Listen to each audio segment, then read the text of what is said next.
Hello, everybody. Welcome back to Dr. Movie, the podcast on wheels. Well, somebody was just honking there. Did you hear that? This is a show that I record while I'm driving either to or from work. I have an hour and 10-minute drive to work, and I thought, what a perfect time to do something like this. Back in the day, I had a show called Under My Wheels, and that was a lot of fun, too. It's kind of the idea behind this as well. But it was a momentous occasion when I was doing that show, and I hit 100,000 miles in my 2015 Chevy Spark. That's right. I drive a little Chevy Spark to work because it's good on gas, and it's little, it's blue, and it's got the single antenna on front, like right above the windshield. So I call it the Bluenicorn. So, all hail the Bluenicorn, who is now at 219,000 miles. So yeah, it's been a little while. I drive a lot, folks. So again, perfect opportunity to talk about some movies. And I just got through watching the brand new movie from 2022, Barbarian. And I have to say, I enjoyed it. I think this is going to be a real divisive movie here. I think it's really going to be split between the camp, because I think a lot of people are really going to enjoy it because it is something different. And then on the other side, I think it's different enough that people won't like it either. Kind of hard to describe.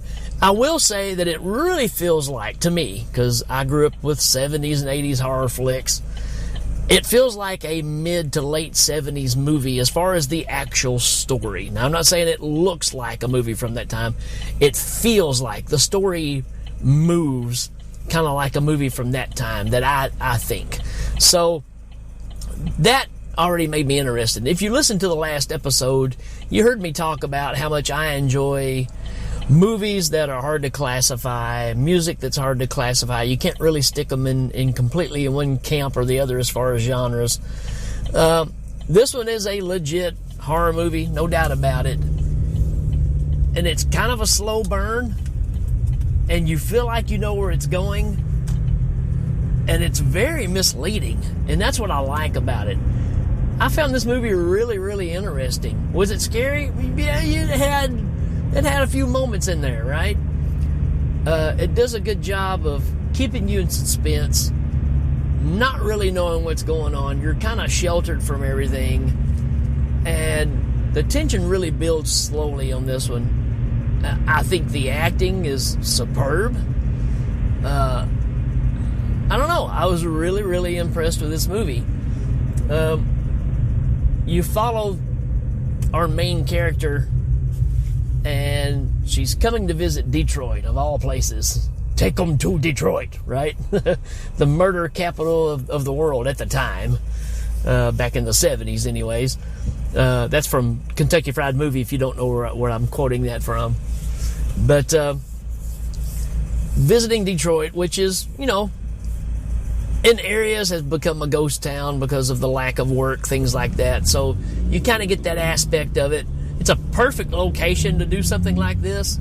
So I really think they nailed the idea of it being in this isolated part of a town that is pretty much a ghost town. All the houses are run down, rough-looking area. She's going for an interview for a job, and even when she goes for the interview of the job, they're even saying, that's a very dangerous place you're in. You probably don't need to hang around there, right? So she goes to this Airbnb. It's middle of the night. It's raining like crazy. She's punching the code that she was given on the phone call of how to get in the house and all this stuff, and it doesn't work. She gets back in her car and notices a light come on in the house. And she sees somebody moving around in there and goes to the door, and the guy opens the door, and it's just a dude, and he's staying there. So there was some confusion on who was supposed to be staying there. He invites her in, says must be some big mistake. It's late at night, weather's rough. Why don't you just stay here? You can have the bedroom. I'll sleep on the couch. Everything's good.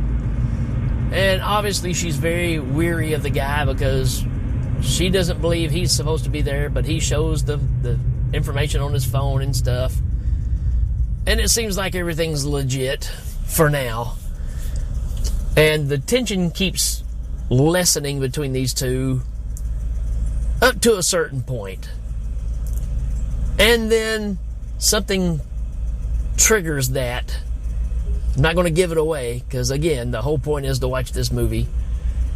And then the tension between the two really starts growing again.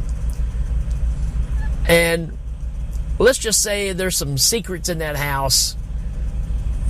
She starts finding rooms that are down in the basement that lead to something very, very creepy. There's actually one room that's got a sold bed. I mean, it looks terrible. It's got a bed in it and a bucket for like a bathroom or a toilet and a video camera.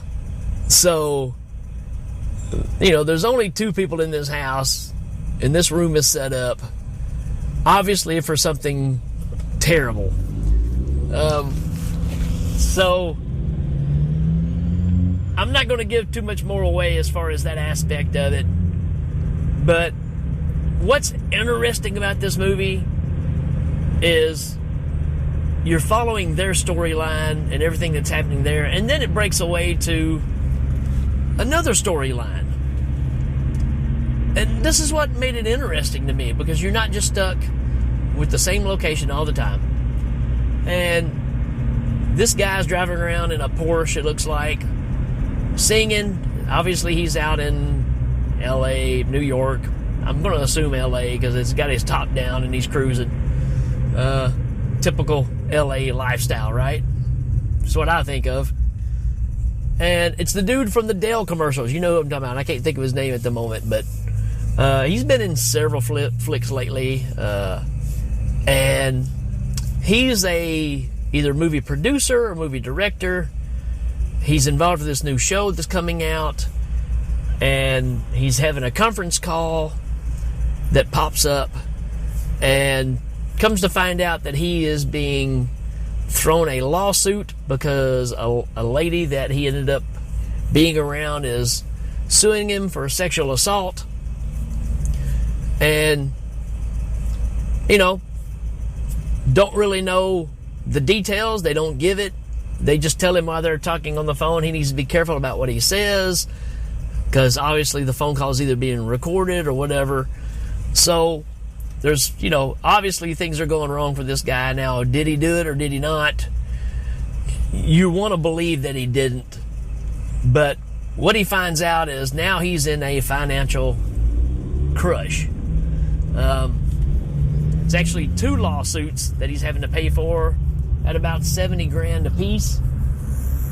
And he's trying to figure out from his lawyer, where does that put him financially? And the lawyer tells him within 3 months you'll be flat broke. And then the lawyer also tells him, I'm not going to represent you anymore either. So everything is falling apart on this guy. And he starts digging around and realizes that he owns some property in Detroit, Michigan. Imagine that, right? You got to bring the story in somehow. And so he is the rightful owner of this house that the first story is going on in. So he decides to make a trip. I don't know that he's supposed to go out of state with all this lawsuit and everything that's going on, the accusations, but he does. And he gets to the house, and he's trying to figure out what's going on because there's obviously been people in his house.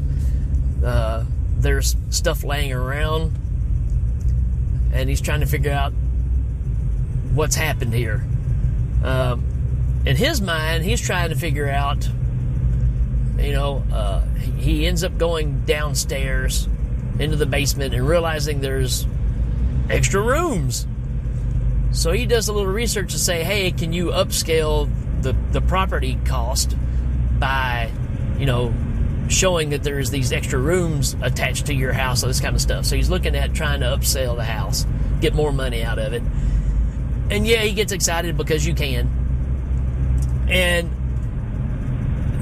remember I mentioned that room earlier that was disgusting. Well, he's going down here with a tape measure, and he's measuring all the rooms, writing down dimensions or trying to remember them. Then he notices it just keeps going down this hallway, and it just keeps going deeper and deeper, and runs into something down there that he wish he never would have. I'm going to leave it at that. There's also another side story that happens that I haven't really put together in my head yet how it really works into the story. But we're following this guy in his car. He goes to a grocery store and he's asking for all kinds of baby supplies. Rubber gloves, diapers, all these things. And this lady's helping him, you know. So, you just have one? No, it's not here yet. Okay, so they've got this conversation going on. So he's preparing, he's got all this baby equipment, and he's putting it in the trunk of his car. And then you see him driving somewhere else, and he ends up stopping. He's watching this lady get out of her car at home. So it's like he's stalking her, and obviously she's pregnant. And he pulls a Henry Lee Lucas on her. He puts on an outfit like he's there from the water department, and they've been having some issues with the water pressure and all this stuff, and he wanted to come in and do a little inspection. He goes to the bathroom, checks the water, then he also unlocks the window. Then he goes back out and says, if you have any problem, just make sure you let us know. So now he's created a way for him to get back into the house. Creepy stuff, right? I'm not going to give you much more on this. I'm just going to tell you that all of this, all three stories, evolve around one thing that's happening in this house. And again, that's what I like about it. And it is a very slow burn. And some of you might like the idea of what's happening here. And I think, again, this is the divisive part. I don't think some people will. Because some of the elements kind of remind you of some other movies that came out that didn't do so well when they bring this kind of element into it. But I like this one. I do. The other ones that are in the same ballpark, I'm not as big of a fan of. But I like the way this one is done. And I really like the way that it shows the strengths and the weaknesses of the people in this story. And who you want to believe, you shouldn't believe. You're rooting for certain people. They let you down. And that's pretty much this story in a nutshell. Again, it feels like this story is a concoction of 2 or 3 movies from the mid to late 70s. Not to give anything away, but there's a movie back then called The Baby. Like that doesn't give it away. That I feel like they pulled a little from. There's some movies that maybe Donald Pleasance would have been in back in that time frame that this kind of reflects on too as well. So I can tell where some of these flavors are coming from that's in this. But I don't know. I enjoyed it. I think it's well done. I think the acting is good enough that it keeps you involved. Good, chemistry between the characters. It's just got that kind of ending that, again, I think is just going to be divisive. So, you don't have to take my word for it, but just go check it out for yourself. I recommend it. Is it going to blow your socks off at the end? Probably not. But if you want a good, solid movie to fill the gap and something that's just a little different, this is a good movie to check out. So do that, won't you? All right, folks. That's it for this episode. We will check you later.